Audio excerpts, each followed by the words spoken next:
What's up, Brian Song here. Hey, Apple drops a new product on us. What new Macs can we expect in 2024?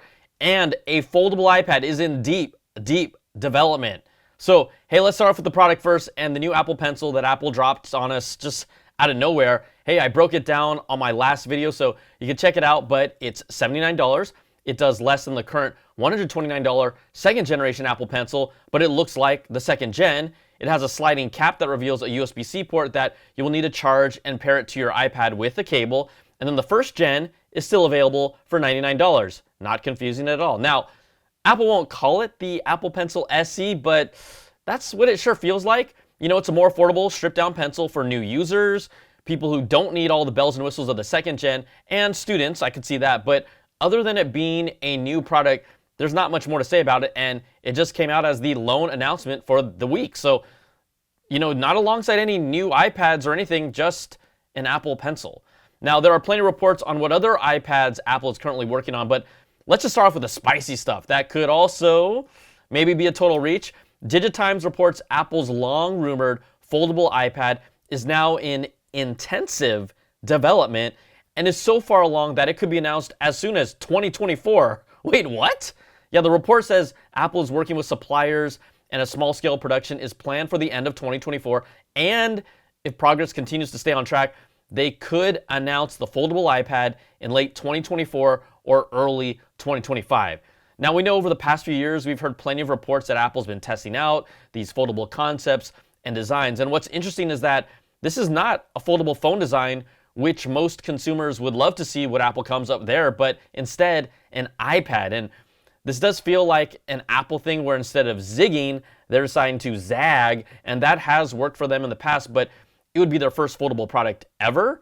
And we've seen plenty of designs at CES for products like this that are really more than just a gimmick. I would refer you to check out the Lenovo ThinkPad X1 Fold if you're curious. And of course, it would be done the Apple way, and here Apple could claim to redefine the tablet category. You know, it would be a lower risk for them in a way because they wouldn't have to anticipate making as many units as they do phones. And then they could clearly use this as a testing ground to see if it makes sense for them to eventually release a foldable phone. Remember, Apple can just wait these things out as long as they want because we stay in the ecosystem. A lot of us don't change ecosystems, and it allows them to do things like this. Now, the report says the design has not been finalized, and Apple is at the stage in development where they are trying to make a more cost-effective design. The main issue? Well, the creasing of the display, which is the main issue for all foldables, they're trying to reduce that because, guess what? They are foldables. Now, mass production will reportedly begin in 2025, and am I intrigued? Yes. I mean, it's fun to think about, but let's just talk about some more realistic iPads coming soon. According to Digitimes, Apple is also working on a larger iPad Air with a 12.9-inch display, and that would be the biggest iPad Air we have ever seen. Now, at the moment, the 12.9-inch iPad Pro, that's been its big boy. It will reportedly not have a mini LED display, but the same LCD display as the current 10.9-inch iPad Air. It still remains to be seen if any iPads get released this year, but all signs point to no more iPads in 2023. Now, the latest reports point to the next-gen iPad Pros coming sometime in the spring or summer of 2024, and here's everything we expect and what we've heard. There will be a refreshed design, but it's not clear if it will be a total overhaul or maybe minor design tweaks like a change in camera placement or a subtle change in the edges. The design language of the iPhone Pro lineup and the iPad Pro lineup is very similar now, so I'm just not sure why they would really need to shake it up. Now, the biggest internal change will be the expected new M3 chip, which is based on the A17 Pro's 3nm process design and will deliver better performance, better power efficiency.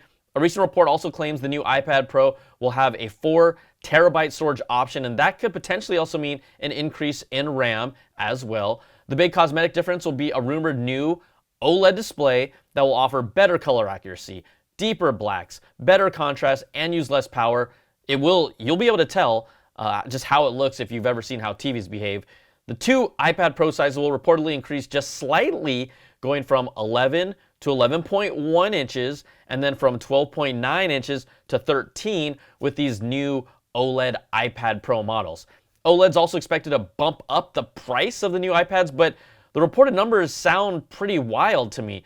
Currently, the 11 and 12.9-inch start at $799 and $1099. That's starting. Well, a Korean report says that could go up to pricing of $1,500 and $1,800 for the entry-level models. And if that's the case, I think I'll be passing on an OLED iPad Pro unless it's ridiculously compelling. I mean, those prices do sound pretty wild, unless maybe it can transform and make me a Shake Shack burger. Ooh, did anyone else get hungry? Now, we're expecting improved cameras. You know, a rumor that still won't go away. Hey, the new iPad Pros could potentially have wireless charging with a new glass back to allow for the charging, and even reverse charging has been floated. Now, another report hinted that Apple may have squashed that glass back idea, and instead, Apple has a model with a larger Apple logo made of glass that would still allow for wireless charging, or it could completely not happen at all. Okay, now even if Apple just released a lower-end Apple Pencil, there have been rumors that a next-gen prototype with a shorter design, glossy finish, and larger and deeper tip was on its way. Now that's a phrase I never thought I'd say in a video of mine, but hey, here we are. Now there was chatter about a cheaper $49 pencil designed for iPhone and iPad that never happened. You can also find those on Amazon. And the most recent buzz has been around this new third generation pencil with interchangeable magnetic tips for different drawing styles. But again, these are all the rumors and reports around the new iPad Pros for 2024, so we're gonna have to wait and see what happens.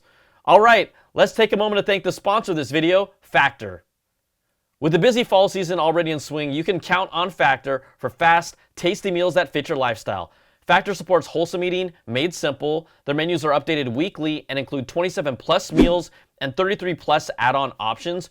Choose your favorite meals or let Factor craft your order based on your taste preferences and meal history. Now you get a box delivered to you, and hey, all you gotta do is jump right into it. The meals are fresh and never frozen, and they're ready in just 2 minutes, so all you gotta do is heat and enjoy, and then get back to crushing your goals.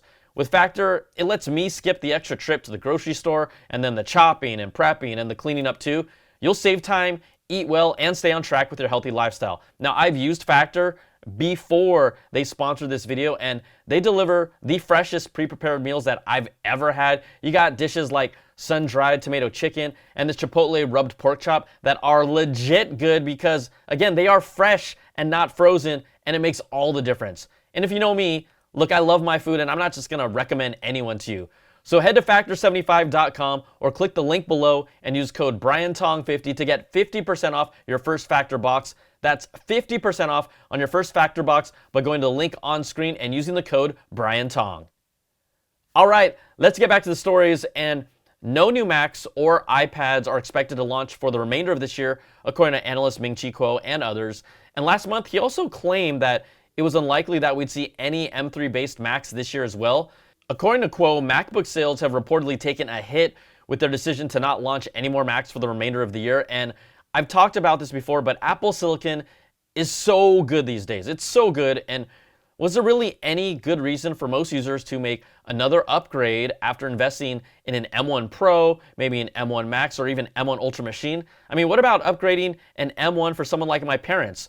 Like, I was one of those people that made that generational upgrade from Intel to M1, and even as a content creator who wants the fastest machine, there's been no compelling enough reason for me to upgrade. So when I think of the general consumer, you got the college student, and even a power user that's not working with video or photos, they're even doing better at keeping what they have. Now, Kuo reports that MacBook sales are expected to be 30% lower this year compared to 2022, and demand for the 15-inch MacBook Air has dropped substantially as well, with shipments dropping by roughly 20%. Now, Apple doesn't officially give us any of their numbers, so these are estimations based on supply chain stuff and what the analysts know. So if Apple is staying put for now, what Macs are expected to be coming in 2024? Well, if you look here, this is the last time each of the Macs were updated, and so you can see the different dates. And now the last time we saw any action around MacBooks was an M2 upgrade in January. So according to Bloomberg's Mark Gurman, 4 new MacBook models with the new M3 series chip are set to launch next year.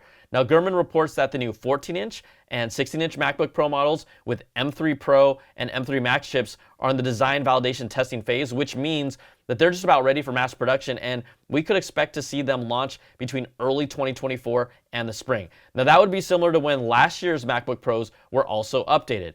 Now let's look at the new 13-inch and 15-inch MacBook Air models with the M3 chip that are also ready for mass production. And Gurman says that the next-gen Airs will likely launch between spring and summer of 2024. And that has historically been MacBook Air season when you look at the last 13-inch Air and then the last 15-inch Air launches. Now, you all are also asking about the new 24-inch iMac, and all signs point to release sometime next year. That's 2024. Bloomberg's Mark Gurman has reported that Apple will use the new M3 in the iMac as well, and it will have an 8-core CPU and 10-core GPU with performance and power efficiency improvements because it's based on the 3nm process. Now, we still haven't seen an update to the iMac since its release in 2021 with that all-new design, the colors, and the M1 chip, which I absolutely loved. Gurman says there will be no M2 version of the iMac, and all signs still point to the M3 coming in 2024 with no specific time range given. But you know, I'm also thinking about some of you out there. What about the higher end iMac that many of you have been waiting for, you keep asking about? Well, according to Ming-Chi Kuo, the 32-inch model with a mini LED display will come out in 2025, but it will not be positioned as the iMac Pro, but really just a larger screen iMac option that everyone who's not from Apple is going to call the iMac Pro. Now, the information has been murky at best over the past couple years, and instead of getting any type of iMac Pro, we got the Mac Studio, which is an absolute beast of a machine when paired with an Apple display. And the thinking was that any chance of an iMac Pro was just completely dead after that. But now it appears that things have changed, and Apple will reportedly use the same mini LED tech that's found in the current Pro Display XDR. So a 32-inch iMac would have the same display size as the 32-inch Pro Display XDR. And by the time it releases, you know, we expect maybe slimmer bezels, sleeker design with an iMac that looks more like a studio display. I mean, we'll have to see if and how this comes together, but that's what the reports are talking about. And I know there should be a lot of people that are happy to know that these reports claim Apple is not giving up on a larger screen iMac. I got you.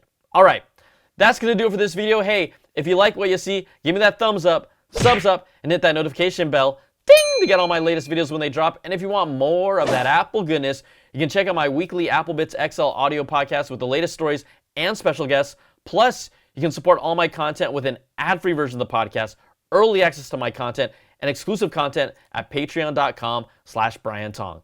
Thanks so much for watching, everybody. Take care, and I will see you all on the next video. Peace and love.